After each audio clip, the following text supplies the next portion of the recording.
विभाग मध्य प्रदेश शासन द्वारा post graduate classes MSc chemistry के लिए ई कंटेंट डेवलपमेंट प्रोग्राम में आप सभी का स्वागत है। ये ई कंटेंट एमएससी प्रीवियस के विद्यार्थियों के लिए सेमेस्टर 1 पेपर 4 जिसका टाइटल है ग्रुप थ्योरी एंड स्पेक्ट्रोस्कोपी की यूनिट 2 माइक्रोवेव स्पेक्ट्रोस्कोपी के मॉड्यूल 2 से संबंधित है। मैं डॉक्टर अंजलि आचार्य, प्राध्यापक रसायन शास्त्र, उच्च शिक्षा उत्कृष्टता संस्थान भोपाल से आप सभी विद्यार्थियों का वेलकम करती हूँ। विद्यार्थियों, इस मॉड्यूल में जो कि एमएससी प्रीवियस से संबंधित है, पूर्व में आप मॉड्यूल 1 में और बीएससी फाइनल की क्लासेस में ये स्टडी कर चुके हैं कि कितने प्रकार के molecules according to moment of inertia हो सकते हैं। इसके अलावा पॉइंट मासेस, बॉन्ड लेंथ के विषय में भी आप जानते हैं। एनर्जी किसी भी स्पेक्ट्रोस्कोपी में एक इम्पॉर्टेंट फैक्टर है और उस एनर्जी की अलग अलग यूनिट्स के विषय में भी आपको ज्ञान है। जो स्पेक्ट्रोस्कोपी का बेसिक ज्ञान है वो आप मॉड्यूल 1 में पढ़ चुके हैं। इस मॉड्यूल को पूर्ण होने के पश्चात आप यह जान सकते हैं या आप यह एक्सप्लेन कर पाएंगे कि मोमेंट ऑफ इनर्शिया का क्या रोल है जिस वजह से माइक्रोवेव स्पेक्ट्रोस्कोपी अफेक्टेड होती है। Then you can able to calculate energy, frequency, wave number, इनकी वैल्यू किस तरह से कैलकुलेट की जाएगी। Then you can understand or identify the value of rotational constant B, rotational constant B और उसकी अलग अलग यूनिट के बारे में भी आप समझ पाएंगे। ये पूरा यूनिट माइक्रोवेव स्पेक्ट्रोस्कोपी का पूरा यूनिट जो है वो अलग अलग 5 मॉड्यूल्स में डिवाइड किया गया है। मॉड्यूल 1 जो कि बेसिक्स ऑफ माइक्रोवेव स्पेक्ट्रोस्कोपी और टाइप्स ऑफ मॉलिक्यूल से संबंधित था, जिसे आप पूर्व में देख चुके हैं। आज हम मॉड्यूल नंबर 2 के विषय में विस्तृत चर्चा करेंगे। यहाँ पर हम calculation of moment of inertia, rigid rotators, its energy and energy conversion की बात करने वाले हैं। इसके अलावा रोटेशनल कांस्टेंट बी की वैल्यू कैलकुलेट करेंगे और इसी मॉड्यूल में नॉन रिजिड रोटेटर या रोटर के विषय में जानकारी प्राप्त करेंगे। एग्जाम के पॉइंट ऑफ व्यू से, आपके परीक्षा के पॉइंट ऑफ व्यू से रिजिड और नॉन रिजिड रोटर के विषय में अलग से क्वेश्चन पूछा जाता है। तो विद्यार्थियों, हम स्टार्ट करते हैं मॉड्यूल 2 जो संबंधित है moment of inertia, rigid and non rigid rotator के विषय में। तो यहाँ पर आप यह समझते हैं, आपको ये मालूम है बेसिक नॉलेज कि मॉलिक्यूलर स्पेक्ट्रोस्कोपी जो कि माइक्रोवेव क्षेत्र में प्योर रोटेशनल स्पेक्ट्रा के नाम से जानी जाती है। यहाँ पर पूरा का पूरा मॉलिक्यूल रोटेट होता है और इस रोटेशन में जितने भी एटम प्रेजेंट है, डाई एटॉमिक, पॉली एटॉमिक, इन पूरों को जो एनर्जी सप्लाई होती है उस एनर्जी से molecule whole new rotation show करता है। इस रोटेशन के लिए स्पेक्ट्रल क्षेत्र या स्पेक्ट्रल रीजन जो माइक्रोवेव क्षेत्र है ये 300 मेगाहर्ट्ज से 300 मेगाहर्ट्ज या 1 एम से 300 गीगाहर्ट्ज या 1 एमएम तक का क्षेत्र या इस क्षेत्र की ऊर्जा मॉलिक्यूल को रोटेट करने के लिए सक्षम है। ऐसे मॉलिक्यूल्स जिनके मॉलिक्यूल के एटम में परमानेंट डायपोल मोमेंट प्रेजेंट है, मॉलिक्यूल जो कि परमानेंट डायपोल मोमेंट प्रदर्शित करता है, वही सेंसिटिव होता है माइक्रोवेव स्पेक्ट्रोस्कोपी या प्योर रोटेशनल स्पेक्ट्रोस्कोपी हेतु। इन मॉलिक्यूल्स में कुछ उदाहरण जो कि माइक्रोवेव एक्टिव मॉलिक्यूल्स हैं, इनमें HCl, CH3Cl और वाटर मॉलिक्यूल ये इंपॉर्टेंट है। लेकिन कुछ मॉलिक्यूल जो होमो एटॉमिक हैं, H2, O2, Cl2, CO2, ये भी माइक्रोवेव इनएक्टिव कैटेगरी में आते हैं। CO2 माइक्रोवेव इनएक्टिव है क्योंकि उसका रिजल्टेंट डायपोल मोमेंट 0 या 0 होता है। तो ऐसे मॉलिक्यूल्स जिनमें परमानेंट डायपोल मोमेंट प्रेजेंट है वही माइक्रोवेव क्षेत्र में एक्टिव स्पेक्ट्रा देते हैं। ऊर्जा का मान जो जरूरी है किसी भी माइक्रोवेव स्पेक्ट्रोस्कोपी के लिए, उसे रोटेशनल एनर्जी लेवल से काउंट किया जाएगा। उसे रोटेशनल एनर्जी लेवल से हम काउंट करते हैं और इसकी वैल्यू h² 8π² j+1 से कैलकुलेट की जाती है। हम आगे इसी वैल्यू को कैलकुलेट करना सीखेंगे। इस स्पेक्ट्रोस्कोपी में डेल्टा J यानी कि रोटेशनल क्वांटम नंबर के लिए जो सिलेक्शन रूल है वो होता है +-1। +-1 के डिफरेंस के साथ हमें ये स्पेक्ट्रोस्कोपी मिलती है, यानी कि एक यूनिट वैल्यू चेंज होना आवश्यक है, अदरवाइज आपको कोई न्यू स्पेक्ट्रल लाइन नहीं ऑब्जर्व होगी। इस स्पेक्ट्रा के लिए हम लोग देखेंगे कि किस तरह से मॉलिक्यूल रोटेशन शो करते हैं और मॉलिक्यूल के रोटेशन के लिए मोमेंट ऑफ इनर्शिया एक इम्पॉर्टेंट फैक्टर है। मोमेंट ऑफ इनर्शिया के आधार पर पूर्व के मॉड्यूल में आप समझ चुके हैं कि हमने मॉलिक्यूल को क्लासिफाई किया था कि मॉलिक्यूल लीनियर हो सकता है, वो रोटेशन में लीनियरिटी के साथ रोटेट होगा। दूसरी कैटेगरी स्फेरिकल शेप का मॉलिक्यूल है और वो रोटेशन पूरा शो करने वाला है। Third category symmetrical top molecule की है। सिमेट्रिकल टॉप मॉलिक्यूल के रोटेशन के बाद अगली कैटेगरी मॉलिक्यूल की एसिमेट्रिकल मॉलिक्यूल्स की है। सिमेट्रिकल टॉप मॉलिक्यूल्स को हम फर्दर दो कैटेगरी में डिवाइड करेंगे। एक कैटेगरी है जो कि शटलकॉक के शेप की है, या इसे हम ऑब्लेट टाइप का सिमेट्रिकल टॉप मॉलिक्यूल कहते हैं, और इसी में दूसरी कैटेगरी हमारी कहलाती है जो कि डिस्क शेप की है, प्रोलेट मॉलिक्यूल। तो ऑब्लेट एंड प्रोलेट ये दो कैटेगरी सिमेट्रिकल टॉप मॉलिक्यूल के अंदर है, जिनके एग्जाम्पल और इनके रोटेशन में किस तरह से एटॉमिक चेंजेस हो रहे हैं, स्ट्रेचिंग कैसी है, ये हमने पूर्व पाठ्य में या मॉड्यूल में पढ़ा हुआ है। देन अब हम इम्पोर्टेंट हमारा टॉपिक जो कि संबंधित है कि हम ऊर्जा का कैलकुलेशन किस प्रकार से करें, ऊर्जा की गणना किस तरह से की जाएगी, इस पर हम फोकस करते हैं।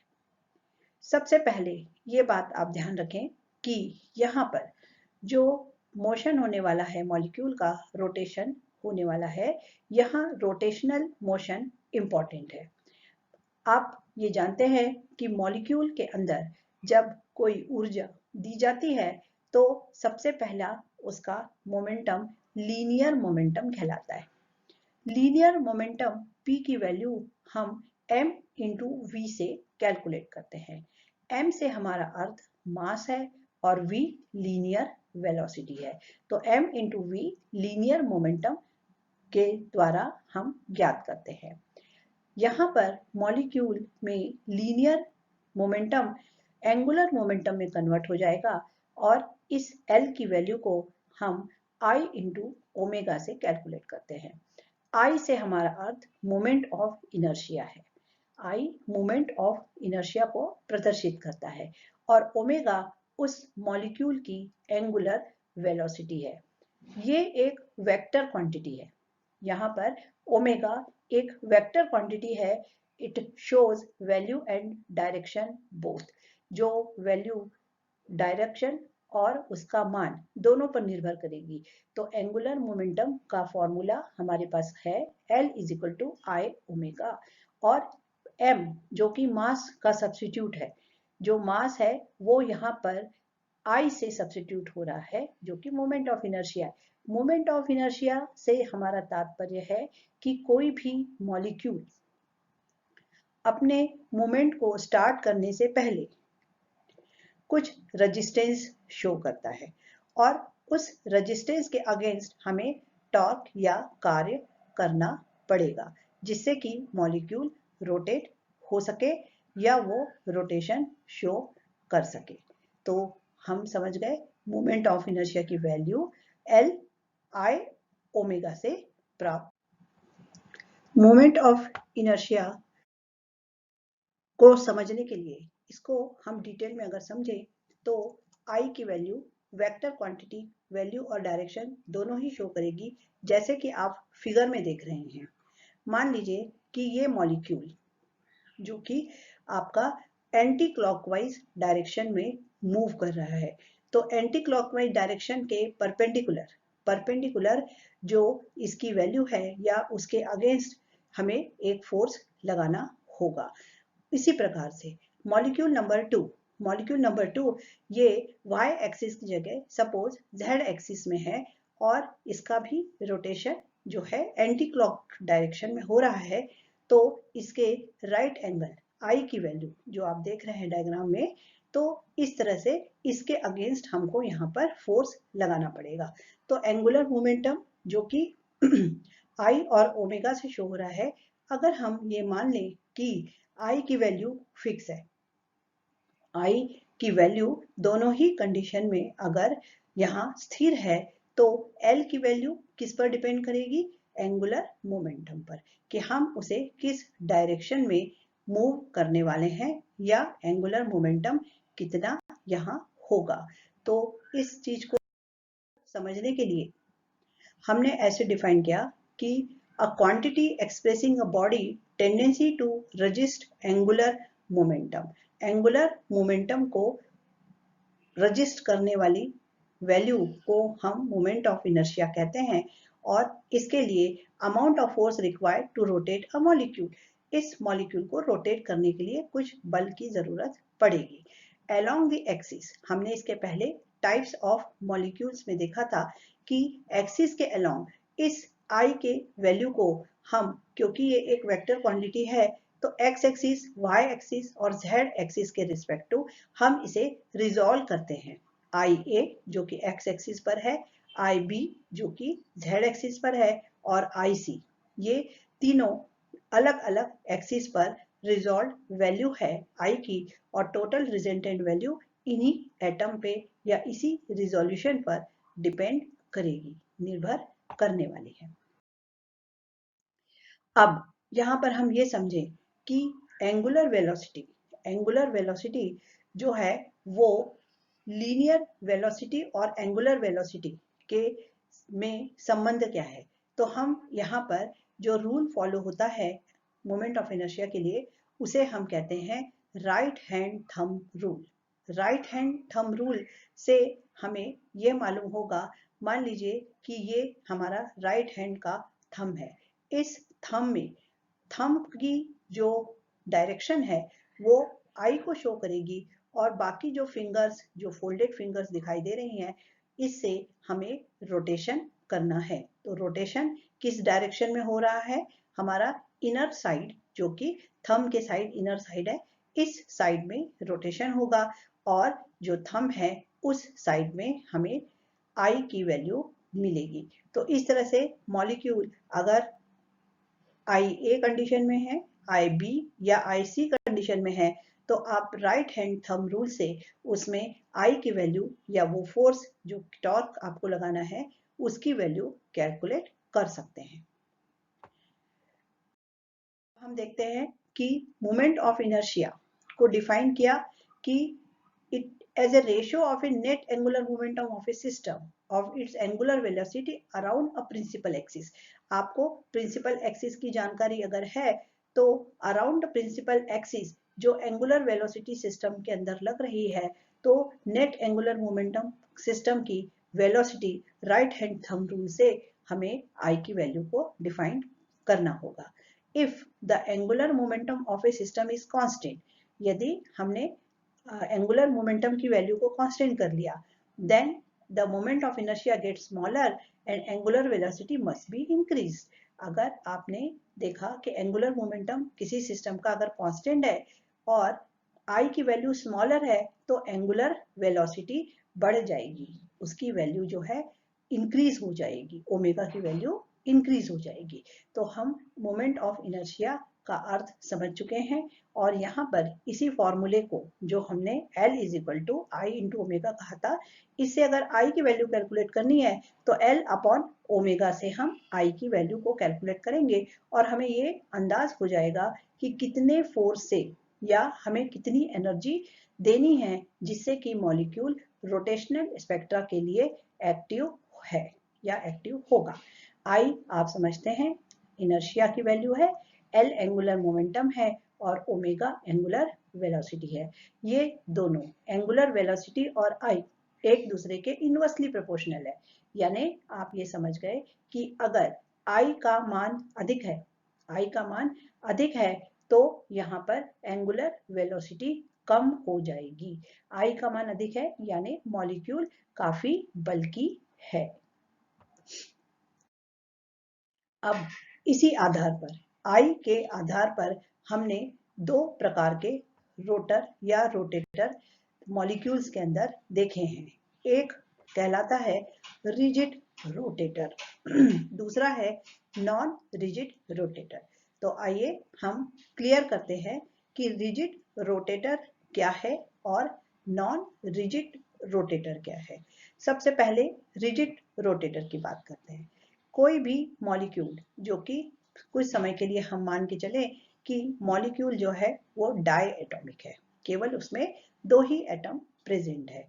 अब when no change in bond length during rotation of molecule, कोई भी मॉलिक्यूल जिनके बीच की बॉन्ड लेंथ रोटेशन के दौरान उसे रोटेट करने के बाद भी बदल नहीं रही है, तो ऐसे मॉलिक्यूल को रिजिड रोटेटर कहा जाएगा। तो रिजिडिटी क्या है कि bond length during rotation unchange होनी चाहिए। दूसरा टाइप के मॉलिक्यूल्स हैं जिसे हम नॉन रिजिड रोटर या रोटेटर कहेंगे। When change in bond length means distortion during rotation of molecule, यानी मॉलिक्यूल का जो बॉन्ड लेंथ है उसमें एटम नॉन इलास्टिक है, नॉन इलास्टिक, और वो उसमें डिस्टॉर्शन शो कर रहा है। जैसे ही मॉलिक्यूल को हमने रोटेट किया तो वो डिस्टॉर्शन प्रदर्शित अगर करता है तो हम उसे नॉन रिजिड रोटेटर समझेंगे या उसे नॉन रिजिड रोटेटर कहा जाएगा। अब हम सबसे पहले टाइप के मॉलिक्यूल को कंसीडर कर रहे हैं कि जिसके अंदर बॉन्ड लेंथ का परिवर्तन नहीं हो रहा है। तो उसमें क्या क्या फीचर्स या कैरेक्टरिस्टिक्स होने चाहिए।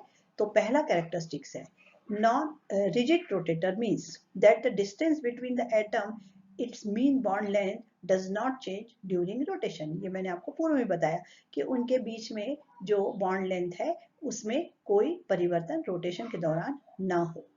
दूसरा इंपॉर्टेंट फीचर है vibrational movement is not taking place during rotation.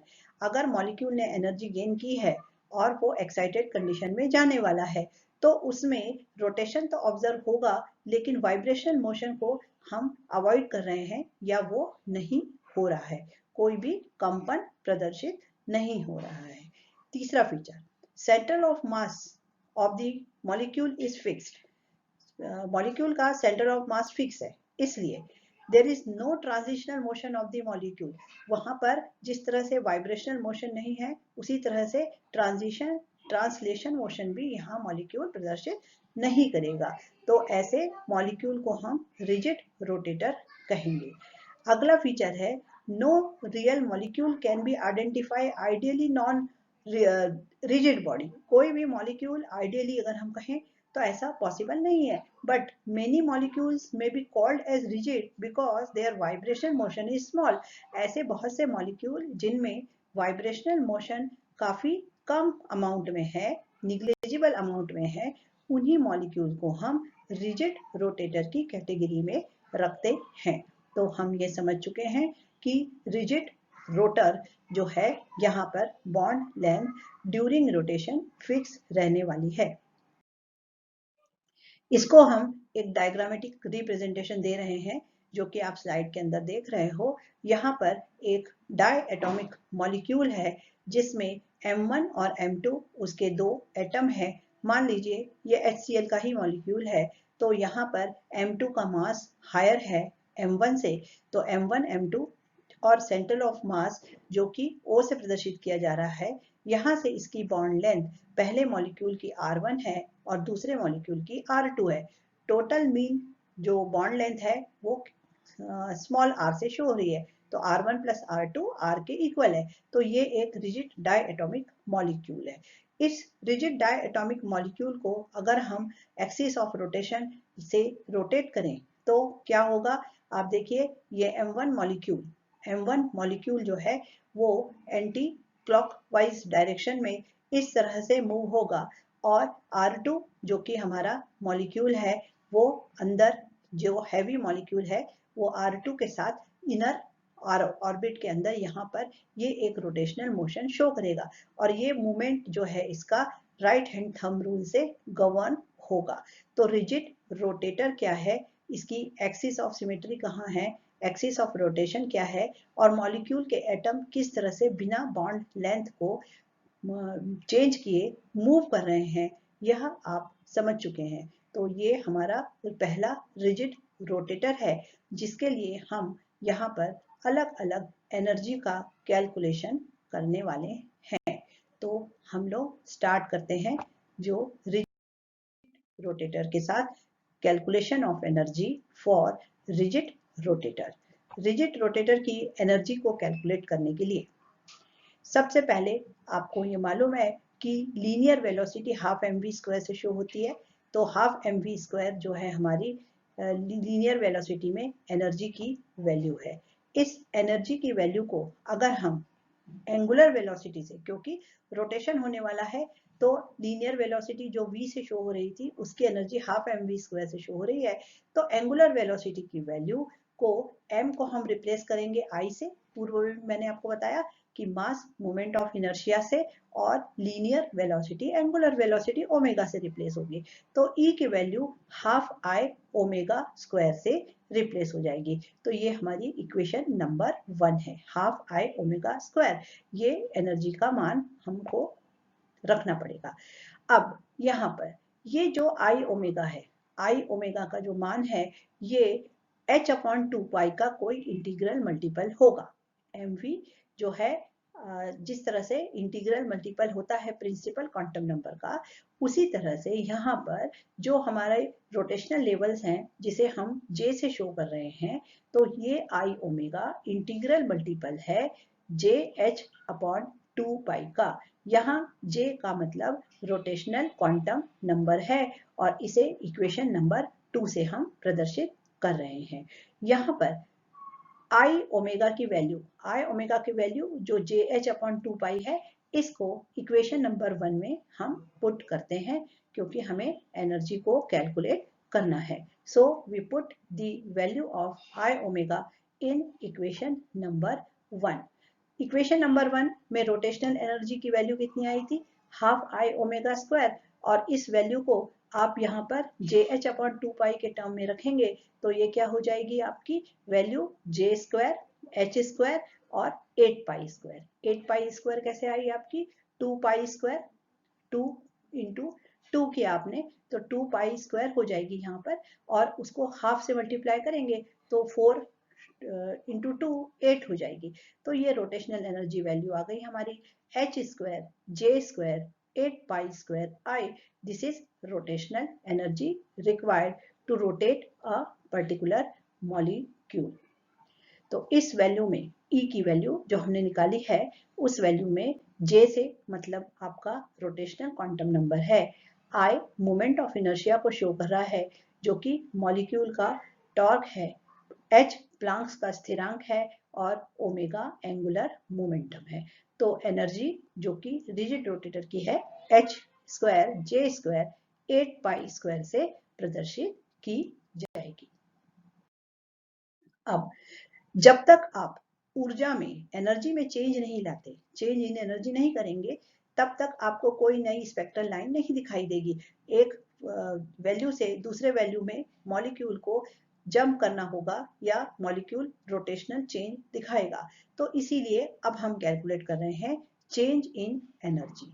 Change in energy को हम डेल्टा ई से शो कर रहे हैं और ये ई आर डबल डैश माइनस ई आर डैश है। यहाँ पर ई R double dash excited condition की रोटेशनल एनर्जी है और ई आर डैश जो है वो वैल्यू हमारी नेक्स्ट वैल्यू शो करेगी। अब ई की value H square J square 8 pi square I, जो कि हमने पहले ही निकाल ली है। इसी वैल्यू को हम ई आर डैश के टर्म में अगर रखें तो ई आर डैश क्या हो जाएगा, H square 8 pi square I और जे की वैल्यू जो है, जो कि जे में चेंज है, मान लीजिए +1 में चेंज आ रहा है तो हमने लिखा जे डैश +1 आफ्टर एक्साइटेशन। इसके अंदर ये परिवर्तन हो रहा है। इसी प्रकार से ई आर डबल डैश क्या है, एच स्क्वायर 8 पाई स्क्वायर आई, ये कॉमन फैक्टर है और जे रोटेशनल क्वांटम नंबर है और वो वैल्यू जो है डबल डैश से शो कर रहे हैं, जे डबल डैश +1। तो ये हमारी वैल्यू किसकी हो गई, E R dash and E R double dash. J rotational quantum number है which follows the selection rule. यहाँ पर एक वैल्यू +-1 का चेंज होना जरूरी है। अगर ये वैल्यू डेल्टा जे +1 है, अगर ये +1 है तो molecule shows energy absorption. If delta J is -1 then energy emission. +-1 से अर्थ है कि एब्जॉर्प्शन इमिशन दोनों ही पॉसिबल है। एक्साइटेड कंडीशन में आपका इलेक्ट्रॉन एब्जॉर्प्शन भी शो कर सकता है और इमिशन भी शो कर सकता है। तो एनर्जी चेंज हमने दोनों ही केस में कैलकुलेट कर सकते हैं। अब जो हमारा इक्वेशन नंबर 1 था, इक्वेशन नंबर 1 में ई आर डबल डैश और ई आर डैश की वैल्यू यहाँ पर हम रखते हैं और नई हमारी इक्वेशन चेंज की निकालते हैं। Change in energy delta E R double dash में से डैश को माइनस कीजिए। ये वैल्यू जैसे ही आप इक्वेशन में पुट करेंगे तो डेल्टा ई की वैल्यू हमें इक्वेशन नंबर 2 से मिल जाएगी। इक्वेशन नंबर 2 क्या है, एच स्क्वायर 8 पाई स्क्वायर जे डबल डैश +1 में से H square 8 pi square I J dash +1। This is equation number 2 by taking common value. H square 8 pi square दोनों ही equation में common है, इस वैल्यू को हम कॉमन ले लेते हैं तो डेल्टा ई की वैल्यू चेंज इन एनर्जी की वैल्यू हमारे पास इक्वेशन नंबर 3 से मिल जाएगी। तो इक्वेशन नंबर 3 है H square 8 pi square I J double dash +1 minus, यहाँ पर जे डबल डैश से तात्पर्य है एक्साइटेड कंडीशन में रोटेशनल क्वांटम नंबर। तो चेंज हमारा जे के अंदर हो रहा है। This is equation number 3। अब आपने एनर्जी की वैल्यू निकाल ली, चेंज इन एनर्जी निकाल ली, लेकिन किसी भी स्पेक्ट्रल लाइन को, जब हम कोई स्पेक्ट्रल लाइन की बात करते हैं तो स्पेक्ट्रल लाइन का कैलकुलेशन उसको फ्रीक्वेंसी से शो किया जाता है, उसे हम फ्रीक्वेंसी या न्यू से शो करते हैं। तो frequency of a spectral line depends upon energy change and energy change is delta E, then delta E is equal to H nu. Therefore, nu is equal to delta E upon h। ये आप अच्छे से समझ गए कि delta E H new के equal है, तो न्यू की value delta E upon H से शो होगी। तो अब हम इसी एनर्जी चेंज की वैल्यू जो हमने पूर्व में निकाली है उसको अगर हम न्यू से शो करें तो डेल्टा ई की वैल्यू जो कि एच स्क्वायर 8 पाई स्क्वायर आई थी जे double dash +1 minus J dash +1, तो यहाँ कॉमन वैल्यू एच, जो एच स्क्वायर की एच है वो कैंसिल आउट हो जाएगी और हमें न्यू की वैल्यू मिल जाएगी। तो आगे के लिए भी आपको जो फ्रीक्वेंसी है स्पेक्ट्रल लाइन की वो न्यू से शो करनी है और इसकी value h upon 8 pi square I और 2 क्वांटम नंबर के डिफरेंस से शो करना है यहाँ पर आपकी वैल्यू में। अब कैलकुलेशन ऑफ वेव नंबर, हमेशा फ्रीक्वेंसी से ही जरूरी नहीं है कि स्पेक्ट्रल लाइन को हम शो करें, ज़्यादातर इसकी वैल्यू को हम वेव नंबर से शो करते हैं। तो वेव नंबर क्या है? वेव नंबर इसको न्यू बार से शो किया जाता है। Nu bar is equal to delta E upon H C. Delta E upon H C को हम न्यू बार कहते हैं। तो डेल्टा ई की वैल्यू हम पूर्व में निकाल चुके हैं, उसको डिवाइड कर देते हैं एच सी से। जैसे ही आप उसे एच सी से डिवाइड करोगे तो डेल्टा ई क्या था? H square 8 pi square I J double dash plus one minus J dash plus one. तो डिवाइड क्या करें? एच सी से डिवाइड कीजिए। देयरफॉर न्यू बार जो कि वेव नंबर है, उसको अगर आप यहाँ पर एच सी रखेंगे इस फॉर्मूले के अंदर, तो एच और एच की वैल्यू एक वैल्यू कॉमन हो जाएगी हमारी। कॉमन वैल्यू को माइनस करते हैं, कट आउट करते हैं, तो केवल एक एच रह जाएगा। और न्यू बार की वैल्यू इक्वेशन नंबर 4 से हम शो कर रहे हैं H upon 8 pi square I सी। जो फ्रीक्वेंसी थी वो क्या थी? h अपॉन 8 पाई स्क्वायर आई। लेकिन अगर आप वेव नंबर भी कंसीडर करो तो वो c भी यहाँ पर आपको डिनोमिनेटर में रखना होगा। तो इक्वेशन नंबर 4 क्या शो कर रहा है? Wave number. तो हमने स्पेक्ट्रल लाइन का वेव नंबर भी कैलकुलेट कर लिया। अब यहाँ पर एक इम्पॉर्टेंट आपको ध्यान रखना है कि जितने भी कॉन्स्टेंट्स हैं, h की वैल्यू प्लैंक्स कांस्टेंट है, 8 पाई कांस्टेंट, आई और सी ये velocity of light, I moment of inertia, इस पूरे वैल्यू को, ये पूरी वैल्यू को एक अनदर कांस्टेंट से हम शो कर रहे हैं and this constant is known as the rotational constant B. तो कई बार क्वेश्चन रोटेशनल कांस्टेंट बी से रिलेटेड आ सकता है, या इन्हीं फॉर्मूले से आपको न्यूमेरिकल भी सॉल्व करने को दिया जा सकता है। तो आप इस फॉर्मूले को ध्यान रखिए। तो अगर हम सारे कॉन्स्टेंट्स मिलाकर एक अनदर कांस्टेंट बी शो करें तो हमारे पास वेव नंबर की इक्वेशन आ गई B is equal to B, higher energy level में रोटेशनल क्वांटम नंबर में से लोअर एनर्जी लेवल का रोटेशनल क्वांटम नंबर माइनस करने से इस वैल्यू को हम कैलकुलेट कर पाते हैं। तो ये न्यू बार की वैल्यू, वेव नंबर की वैल्यू हमें इक्वेशन नंबर 5 से मिल जाती है। अब transition in different rotational level. अब मान लीजिए कि जो हमने रोटेशनल लेवल जे की वैल्यू कैलकुलेट की है, वहां पर ट्रांजिशन हो रहा है। पहला transition, first transition, when J double dash higher level का 1 है और जे डैश लोअर लेवल का 0 है, तो न्यू बार क्या होगा?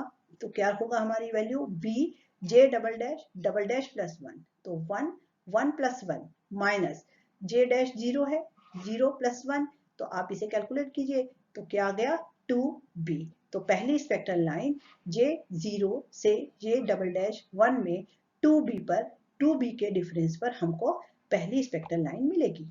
अब दूसरी spectral line, suppose J double dash की वैल्यू 2 है और J डैश है 1। तो अब आप यहाँ पर वैल्यू रखिए, क्या मिल रहा है हमको? ये J डबल डैश है 2, तो 2 प्लस 1 यानी 3 2 6 हो गया। 6 माइनस 1 प्लस 1 2, तो 6 में से 2 माइनस करिए तो 4b।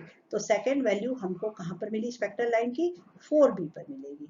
अब मान लीजिए न्यू बार हम निकाल रहे हैं थर्ड वैल्यू हायर लेवल पर प्लस माइनस 1 का ही डिफरेंस जरूरी है, इसलिए मान लीजिए higher level J double dash 3 है और J डैश है 2। तो अब इस केस में क्या हुआ?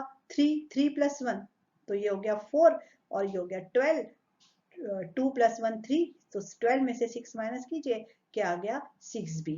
तो अब आप ये देख सकते हैं कि जो डिफरेंट स्पेक्ट्रल लाइन जो कि फ्रीक्वेंसी हमको मिल रही है वो 2b 4b और 6b, इस बेसिस पर हमें स्पेक्ट्रल लाइन की फ्रीक्वेंसी मिलने वाली है।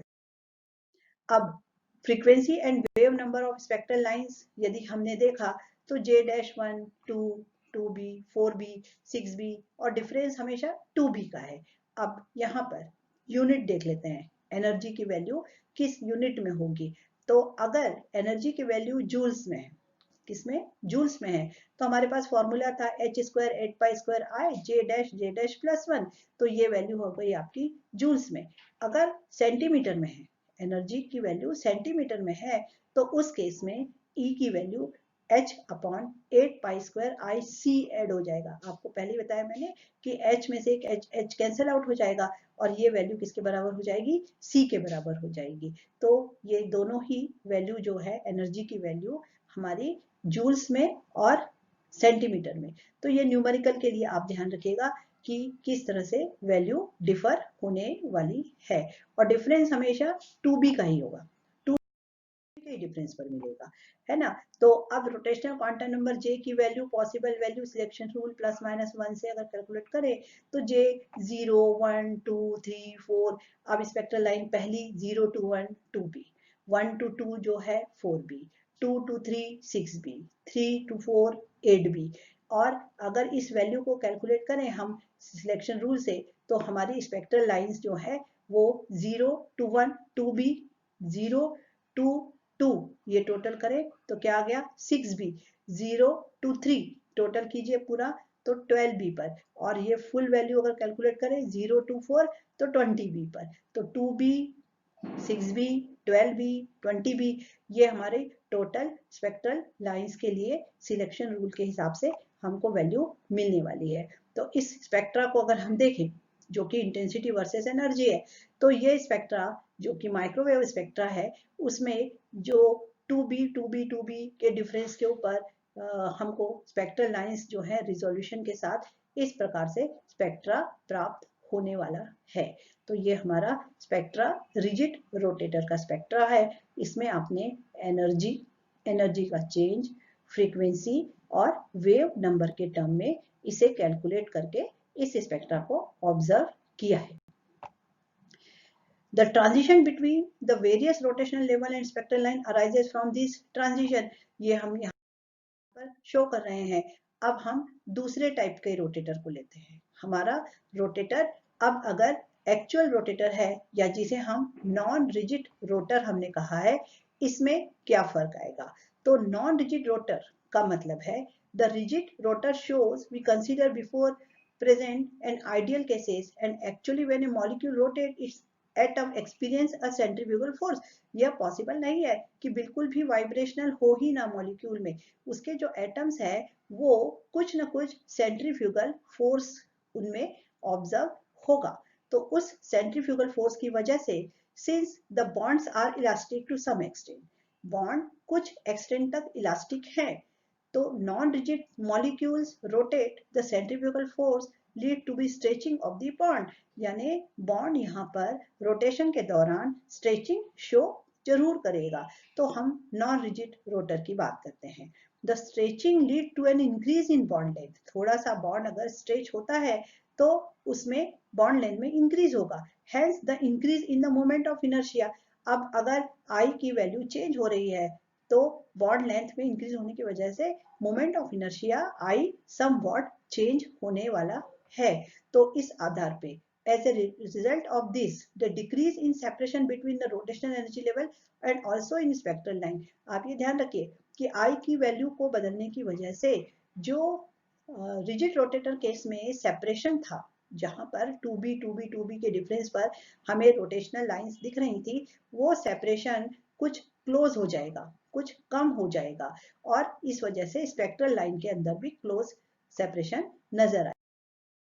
इस चीज को हम यहाँ पर इस डायग्राम से समझते हैं।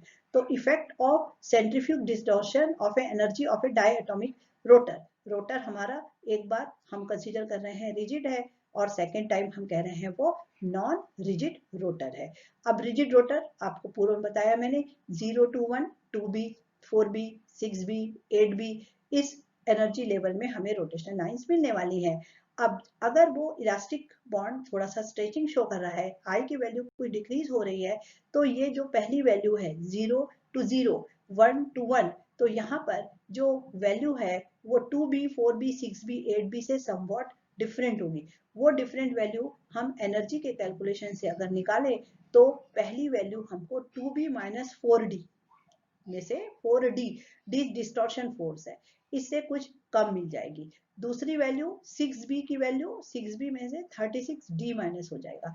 12b की वैल्यू में से यहाँ पर हमको 144d माइनस होगा। 20b की वैल्यू जो हो रही है वो 400d से डिक्रीज होगी। तो आप ये लाइंस जो देख रहे हैं 0 to 1 जे की वैल्यू से, यहाँ पर नॉन रिजिड रोटर के केस में ये वैल्यू कुछ डिक्रीजिंग वैल्यू है, कुछ कम वैल्यू के साथ यहाँ स्पेक्ट्रल लाइन ऑब्जर्व होने वाली है।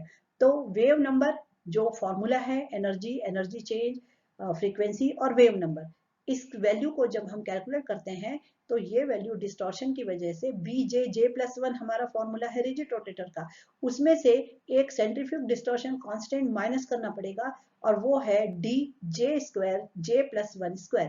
इसको हमने डिराइव नहीं किया है लेकिन आपको ये वैल्यू याद रखनी है कि D की वैल्यू सेंट्रीफ्यूग डिस्टॉर्शन आएगा 4B³ से, यानी एंगुलर वेलोसिटी का स्क्वायर इनवर्सली प्रोपोर्शनल है D के साथ एंड 4B का क्यूब, इससे D कैलकुलेट करना है और ये वैल्यू B में से माइनस करने पर नॉन रिजिड रोटर के केस में हमको वैल्यू मिलेगी।